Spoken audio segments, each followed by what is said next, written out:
So Acts chapter 20. When the uproar had ended, Paul sent for the disciples and, after encouraging them, said goodbye and set out for Macedonia. He travelled through that area, speaking many words of encouragement to the people, and finally arrived in Greece, where he stayed 3 months. Because some Jews had plotted against him just as he was about to sail for Syria, he decided to go back through Macedonia. He was accompanied by Sopater, son of Pyrrhus from Berea, Aristarchus and Secundus from Thessalonica, Gaius from Derbe, Timothy also, and Tychicus and Trophimus from the province of Asia. These men went on ahead and waited for us at Troas. But we sailed from Philippi after the festival of unleavened bread, and 5 days later joined the others at Troas, where we stayed 7 days. On the first day of the week we came together to break bread. Paul spoke to the people, and because he intended to leave the next day, kept on talking until midnight. There were many lamps in the upstairs room where we were meeting. Seated in a window was a young man named Eutychus, who was sinking into a deep sleep as Paul talked on and on. When he was sound asleep, he fell to the ground from the 3rd story and was picked up dead. Paul went down, threw himself on the young man, and put his arms around him. "Don't be alarmed," he said, "he's alive." Then he went upstairs again and broke bread and ate. After talking until daylight, he left. The people took the young man home alive and were greatly comforted. We went on ahead to the ship and sailed for Assos, where we were going to take Paul aboard. He had made this arrangement because he was going there on foot. When he met us at Assos, we took him aboard and went on to Mytilene. The next day we set sail from there and arrived off Chios. The day after that we crossed over to Samos, and on the following day arrived at Miletus. Paul had decided to sail past Ephesus to avoid spending time in the province of Asia, for he was in a hurry to reach Jerusalem, if possible by the day of Pentecost. Well, thanks, Kat, very much for reading. There's not a straightforward passage, is it, with those interesting names? So, yeah, good effort. Well done. We're always looking for the next big thing, something to capture our imagination and interest, something that will drive us forward, give us a sense of purpose for the next however long it would be, maybe something that will give us an impact in the world, something that give us significance, the need to achieve, to succeed, to dominate, to be at the top, to have power, all that kind of stuff draws our affections. Politics is in on the game at the minute. If you're someone that follows party politics with the various party conferences, always all of them telling us different reasons why they're the next big thing, why they should have the power, why they can give us the lives that we desperately want. Marketing agencies tap into it, don't they? You watch the TV and the adverts come up and they just make you feel like you're missing out if you don't upgrade or don't get the next thing or don't have that holiday or that coat or whatever it might be. Ditch the ordinary, have our product, so they say. They want to leave you feeling dissatisfied so that you will spend your money on their thing. One writer I've come across recently said this about our generation, I mean people my age. He said this: "We're obsessed with living in the moment. We insist that every experience be a watershed, every meal extraordinary, every friendship epochal, every concert superb, every sunset meta-celestial. But life isn't like that. Sunsets, well, are sunsets." He goes on, "This has essentially ruined everything for everybody else because nothing can ever again be exactly what it was in the first place. Something whose very charm is direct results of its being accessible, near, at hand, or ordinary." We hate the ordinary. We hate it. We want to live, we live, I guess, in what someone has described as the alluring lights of a Las Vegas culture. And the sad thing is that we're raising children who feel like life is boring because we're telling them and giving them examples of chase the next experience. But on the whole, life isn't like that, is it? And so we find ourselves desperate to distract ourselves from just the ordinary. Be that the computer game that you have to play, or the TV show, the box set, whatever it is. Like, we just don't really like ordinary things. And certainly when it comes to church, we can feel like that. Is this it? Shouldn't it be more impressive? Are we missing out on something just being here, opening the Bible and praying together? And maybe reading this passage, well, you felt a little bit like Eutychus, in danger of death. Maybe thankful this morning that you're not sat in a third-story window for the reading of the Bible this morning. Because it doesn't generate great levels of excitement, does it, listening to Paul's travel itinerary and the people that he's with, which is most of this passage, certainly down to verses 1 to 6 and 13 to 16, feel like, well, a travel itinerary. Here's who Paul was with, and this is where he's going, and this is where he hopes to get to. It's a bit of a yawn fest. What's going on? I mean, this passage, aside, yes, there's an amazing miracle of someone being raised from the dead, but even that is kind of skipped over, isn't it, by Luke? Like, we get told what happened, but no one's amazed by it. No one's like, there's not thousands of people becoming Christians as a result of it. No, he's preaching for a long time and teaching. Someone dies, he raises them, and then, well, let's get back to sharing communion together. Like, it's almost incidental to the story. Where are the thousands of people becoming Christians that we saw back in Acts chapter 2? 3,000 added on that day, 4,000 added on the next.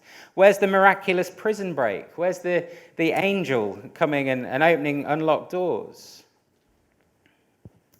If this is meant to give us certainty about the continuing work of Jesus, which I think the book of Acts is all about, well, does Luke really get 21st century Christians who need a bit more than this? Give us vibrancy, give us excitement, give us power, give us excellent, not a night of preaching and travel itinerary. What's going on in this passage? Well, the first thing I think Luke wants to highlight is that this is about ordinary people. Ordinary people. This section is Luke's diary as he's been traveling with Paul himself.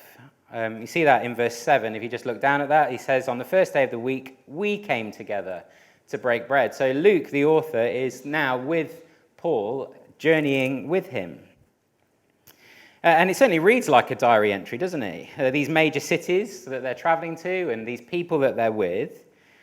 But that's Luke's kind of summary, really, of what's been going on. We've been seeing it over these last few weeks. We've been watching Paul travel between Ephesus, Thessalonica, Athens, Corinth, Berea, all the cities that are mentioned here.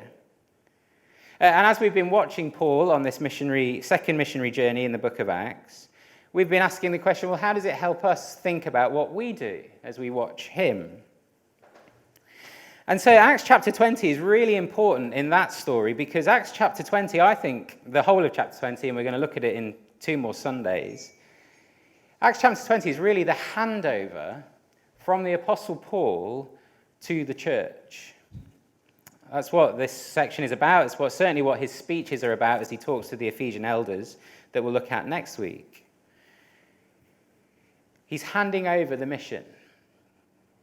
He knows he's about to die. We'll see that next week as he's desperate to get to Rome, but he's pretty confident that this is the end of his journey, his story.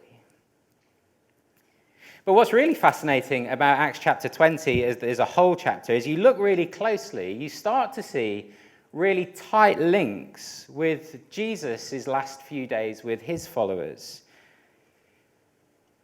When Jesus sort of entrusted his mission to the disciples as he headed towards his own death. In fact, if you're a bit geeky and want to do it, why not compare the last week of Jesus' life from Luke chapter 9 through those chapters to this chapter in Acts chapter 20? What you see here is Paul, like Jesus, is traveling to Jerusalem. Like Jesus, Paul has people that are plotting against him. Like Jesus, Paul makes different predictions about his own imminent sufferings and death, including being handed over to Gentiles. Like Jesus, Paul says he's ready to lay down his life for his mission. Like Jesus, Paul says he's resolved to complete his ministry. And like Jesus, Paul keeps entrusting himself to the will of the Father. And even here, before this great speech to his followers, we've got Paul sharing in the Lord's Supper with some of his followers at night time before he does the big teaching thing. Very reminiscent of the upper room and Jesus with his followers sharing in the first Last Supper. And when you start to see those links, you start to hear what Luke might actually be doing, that Paul is continuing the work of Jesus. Or at least Jesus is seeking and saving the lost through his spirit-filled apostles. That's who Paul is. He's God's authoritative messenger. He's our apostle. It's why we can't take and leave bits that we don't like from the Apostle Paul or any of the New Testament writers and move on from them because, well, that's who Jesus has handed the work over to. It's their teaching that we're to pay attention to. But look at what we're told in these verses about who it is that the people that are following Paul. Just look down at verse 4. I'm not going to attempt all the names. End up with a bit of a tongue twister. But we see folk from Berea, Thessalonica, from Derbe, from the provinces of Asia, from Philippi, and Timothy, who's back in Corinth at this point.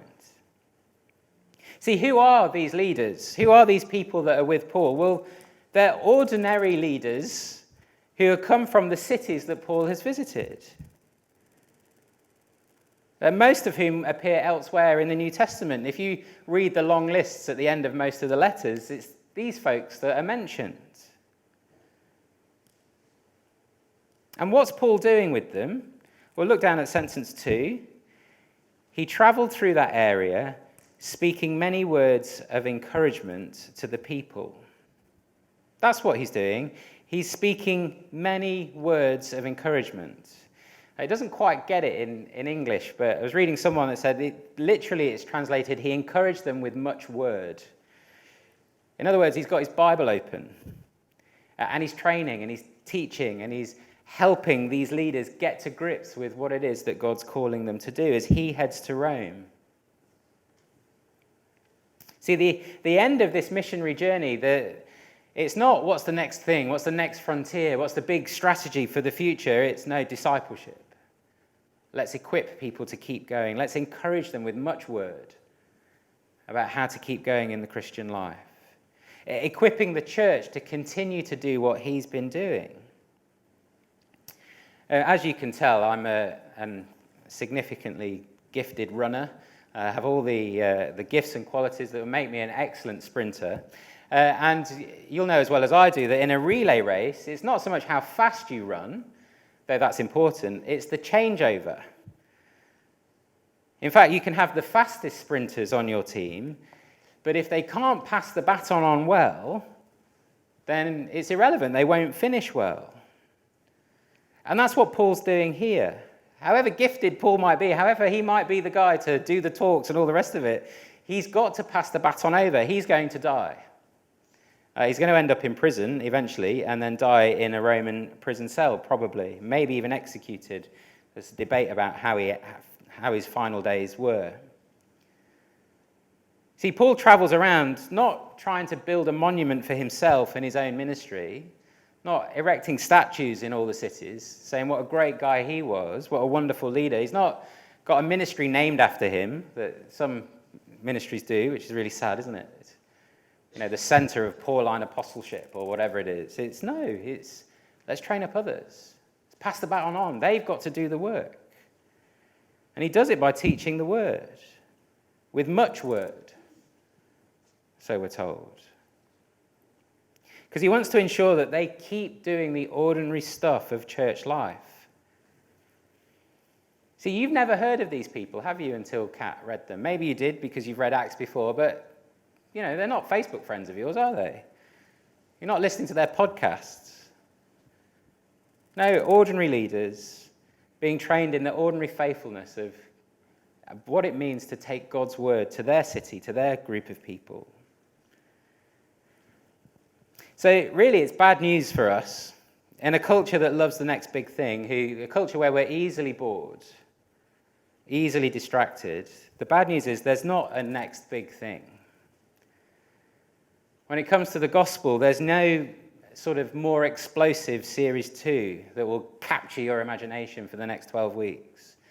There's no Christianity 15 to upgrade to, no reboot to make the game more exciting, adding a few more difficult levels, no crisper graphics, no new software, no grand finale to get excited about and build up towards, no plot twist to keep you guessing. No, simply we'll keep the main thing the main thing. Spirit-filled people with Bibles open, introducing other people to Jesus. That's it. Now, don't mishear me. I'm not saying we should never be creative about how we do that, or think carefully about the people that we want to introduce the Bible to. Of course we need to do that. It's really important to do that. Ordinary doesn't necessarily mean boring or lack of thought. Not at all. We're called to use the resources that we do have as the people we are in the situations we're in as effectively as we can. But let's not think doing that means ditching this. We don't need to experience FOMO as a church. Now, it's not going to be easy. It's not going to be comfortable. It certainly wasn't for Paul. He had to keep changing plans because we read here, didn't we, that people are out to get him. So he wants to get on the ship but decides not to because there's a plot against him. He knew that when Jesus said, "Take up your cross and follow me," like he knew what he was asking of us. Paul knew what Jesus was asking of him. It's going to be tricky. And it will be particularly difficult, I think, for us in a culture where when things are difficult, we assume that something is wrong, that we must change something because it's uncomfortable. Now, sometimes that is true, absolutely. But in my experience, 8 or 9 times out of 10, actually pressing into the hard thing is where joy is to be found. Ordinary people living ordinary lives for Jesus, doing what they can to introduce others to him, picking up the baton, passing it on to others. So be encouraged. Be encouraged that as you plan for the next junior church and you give time to thinking about how can I make this clearer for our kids to understand it. And it's difficult, isn't it? It's hard. Or as you face a difficult group and find it hard to keep them listening, keep going. Ordinary people doing ordinary things. Or if you volunteer to help with make lunch and pick up all the behind-the-scenes stuff that no one sees and no one applauds and is really hard to do and feels difficult. But it means that other people can invest in friendship. Keep doing it. Or when it comes to that cosmic battle between the prayer meeting and the offer of comfort the TV and a box set offer you, well, keep coming and keep praying. As you send that text message to your friend who's struggling, telling them that you've been praying for them because you have been praying for them, keep doing that. I know it's ordinary, but that's how we encourage one another with much word. Keep saying sorry to your kids for losing your temper with them, showing them that you need grace as much as the grace that you're telling them to trust in is. Keep being godly at work, having integrity and asking the Lord to give you opportunities to share your faith with your colleagues. Keep sitting with your non-Christian friend who's going through a really difficult time and just slipping into conversation that you're praying for them. Or taking that opportunity to say to someone, I at some point to tell you why Jesus is so brilliant. Ordinary people, ordinary lives lived for Jesus. It's how the gospel grows. And it's what I love about this church. I sometimes get the privilege of going to pastors' conferences. I'm going to one in a next month.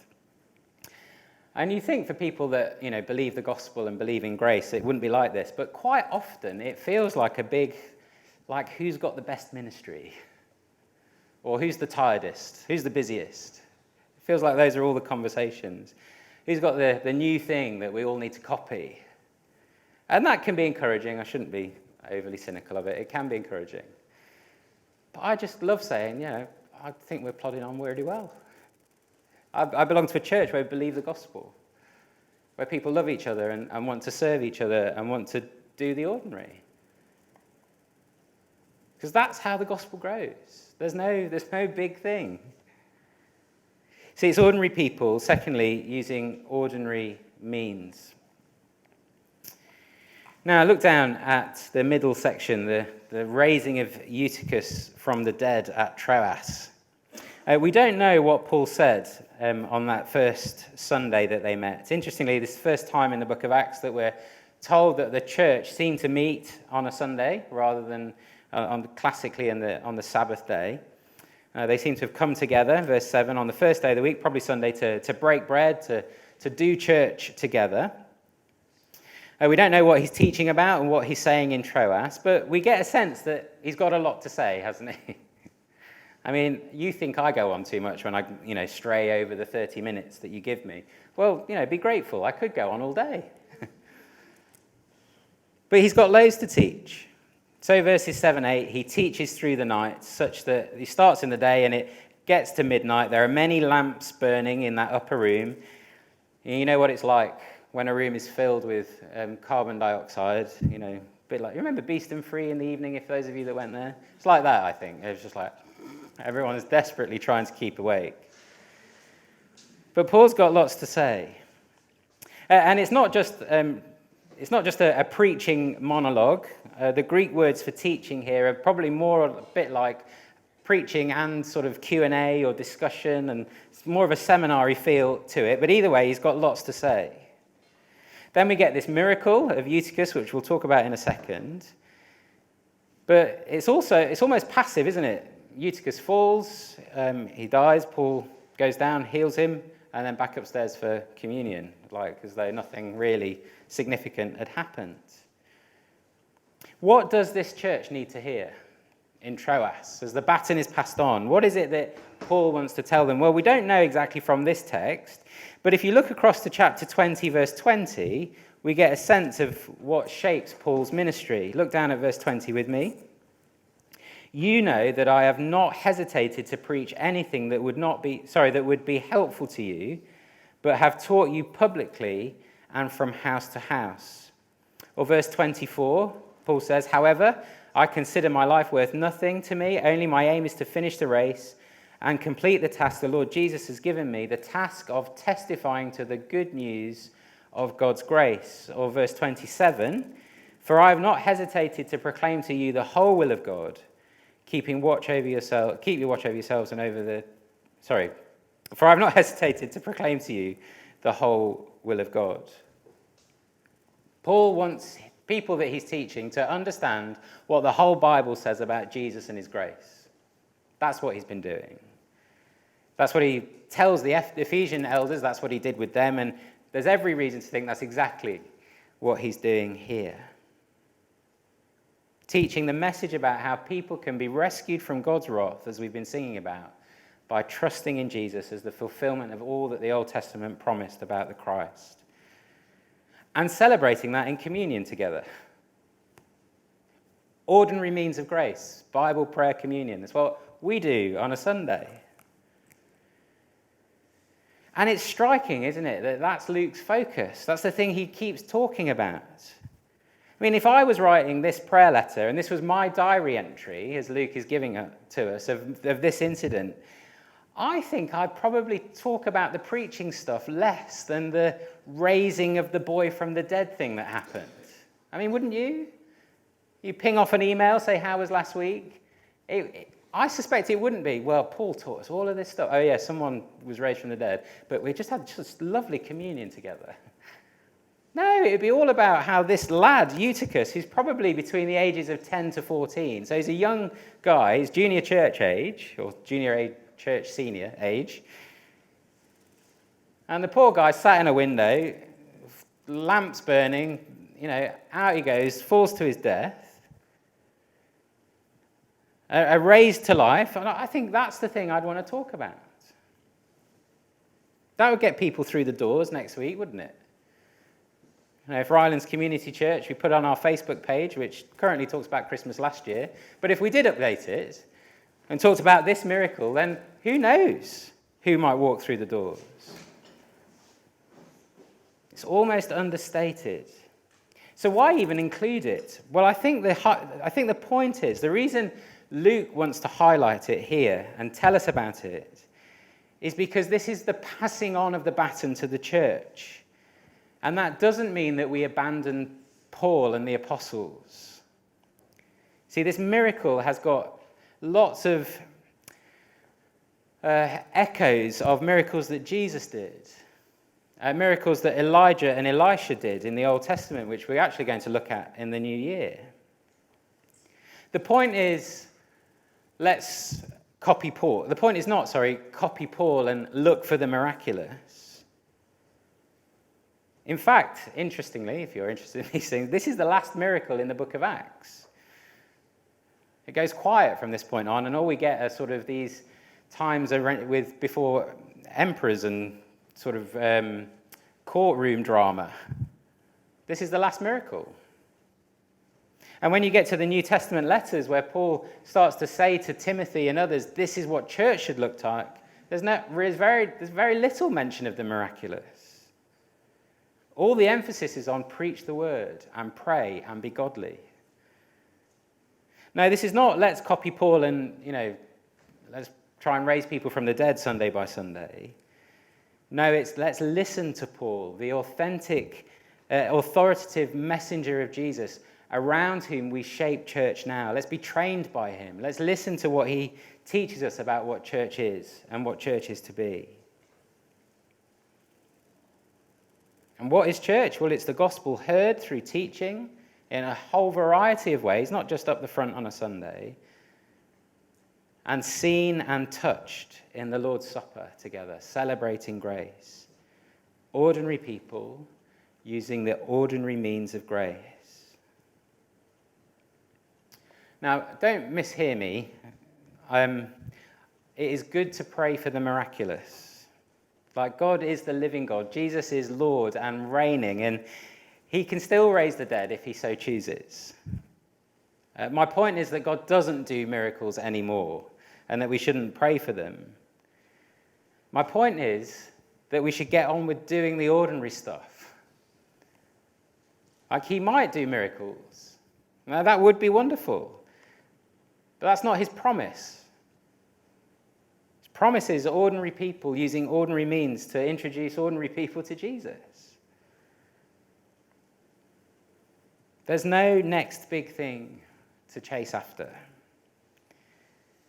And I'm sorry if this is really boring, but if you want to see God at work in your life, go towards the ordinary stuff of investing in the word and prayer. I don't mean time on your own necessarily, like having a really good quiet time as if that's it. I mean, together as a church, let's invest in the word together in each other's lives and pray for God to work. That's where joy is to be found. That's where we'll see God working as we see people turning away from sin and wanting to live for Jesus. It's where we'll see people reached with the gospel as we say to our community group, would you pray for me? I'd just really love to introduce this friend to Jesus. Would you pray for an opportunity and pray that I'd be courageous to take it?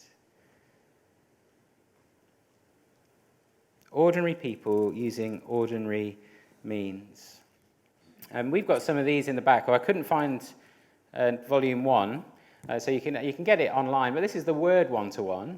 And all this does is take you through John's Gospel, and you can read it with a friend, And it's even got all the answers. It's got no questions. It just tells you what the passage means.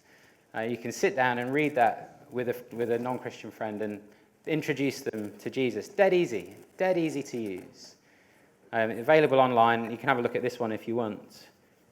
Ordinary people, ordinary means, introducing ordinary people to Jesus. Or if you're a bloke here and want to come to the men's convention on the 18th of November, great opportunity to have much word in our lives. To have a day where we spend time encouraging one another to live for Jesus. It'd be great if all of us that are blokes here could get along to that. Ordinary means, ordinary people. See, as Paul hands the baton over to the church, God's Spirit is going to fill ordinary people to use his ordinary means of grace, who celebrate his grace together to make much of Jesus in the world. Friends, it's why we exist as a church in the Rylands. Because for 2,000 years, God's people have done this. As they faithfully just taught the gospel to the people around them and prayed. So the church has grown. It's why we're here. Because the people Paul trained did it in their city, and the people they trained did it in their cities, and went off to other cities and did it in their cities, that did it in their cities, to when your parents, if you're from a Christian background, heard it and taught you. Or in your Christian union, if you became a Christian there, or the friend that introduced you to Jesus. It's how the gospel grows. So let's pray that we'd stick at it. Let's pray together.